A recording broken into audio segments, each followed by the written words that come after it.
السلام علیکم۔ شروع کرتا ہوں اللہ کے نام سے جو نہایت مہربان اور رحم کرنے والا ہے۔ کوڈ 6475 کویسچن نمبر 4، توحید، شرک اور الہ، معنی اور مطلب تفصیل سے قلم بند کریں۔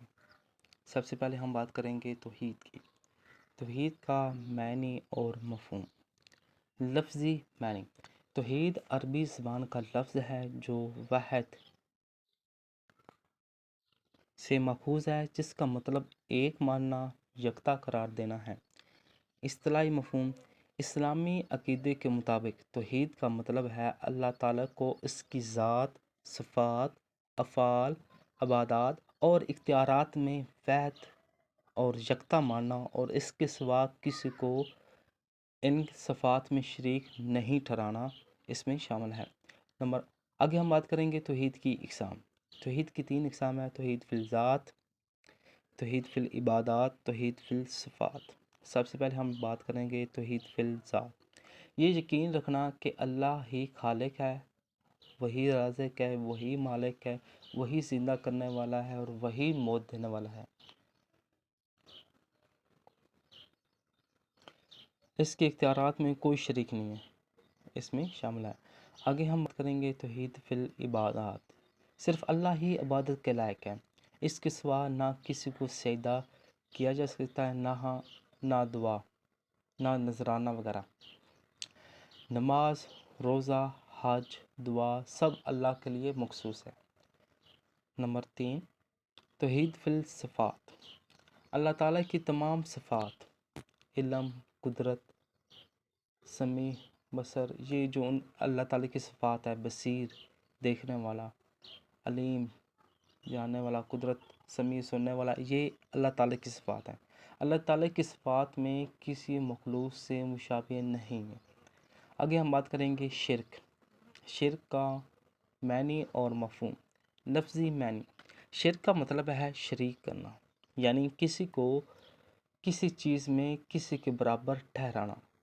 اصطلاحی مفہوم۔ شرک کا مطلب ہے اللہ تعالیٰ کی ذات، صفات، اختیارات یا عبادات میں کسی اور کو شریک ٹھہرانا۔ اس کی بھی 3 اقسام ہیں۔ شرک فی الذات، مطلب اللہ تعالیٰ کی ذات میں کسی اور کو شریک ٹھہرانا، جیسے عقیدہ تثلیث، جیسے عیسائیوں کا عقیدہ ہے 3 خدا ہیں۔ نمبر 2، شرک فی الصفات، اللہ تعالیٰ کی صفات میں کسی اور کو دینا، مثلا کسی کو علیم یا حاجت روا سمجھنا، یہ شرک فی الصفات میں شامل ہے۔ شرک فی العبادات، اللہ تعالیٰ کے سوا کسی اور کے لیے عبادت کرنا، سجدہ کرنا، دعا کرنا، نذرانہ دینا، منت وغیرہ، یہ شرک فی العبادت میں شامل ہے۔ آگے ہم بات کریں گے شرک کی قباحت اور انجام۔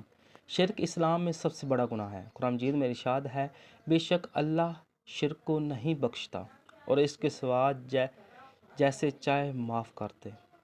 شرک انسان کے تمام اعمال کو ضائع کر دیتا ہے اور ہمیشہ کے لیے جہنم کا باعث بنتا ہے۔ آگے ہم ڈسکس کریں گے الہ کا معنی اور مفہوم۔ لفظی معنی۔ الہ کا مطلب ہے معبود، یعنی وہ ہستی جس کی عبادت کی جائے، جس سے دل لگے، جس سے خوف ہو، جس سے امید رکھی جا سکے۔ اصطلاحی مفہوم۔ اسلام کے مطابق صرف اللہ تعالیٰ الہ ہے، یعنی وہ واحد ہستی ہے جو حقیقی طور پر عبادت کے لائق ہے، جس کا کوئی شریک نہیں ہے۔ کلمہ طیبہ میں لا الہ الا اللہ میں بھی یہی مفہوم ہے کہ کوئی معبود نہیں سوائے اللہ کے، یعنی سب چھوٹے معبودوں کا انکار اور صرف ایک سچے معبود کا اقرار ہے۔ اگر ہم اوورال بات کریں، توحید اسلام کی بنیاد ہے اور شرک اس بنیاد کو گرا دیتا ہے۔ اللہ تعالیٰ کی ذات، صفات اور عبادات میں کسی کو شریک کرنا شرک ہے، جو ناقابل معافی گناہ ہے۔ الہ صرف وہ ہو سکتا ہے جس کی عبادت کی جائے، اور اسلام کے مطابق اللہ ہی وہ واحد اور یکتا معبود ہے۔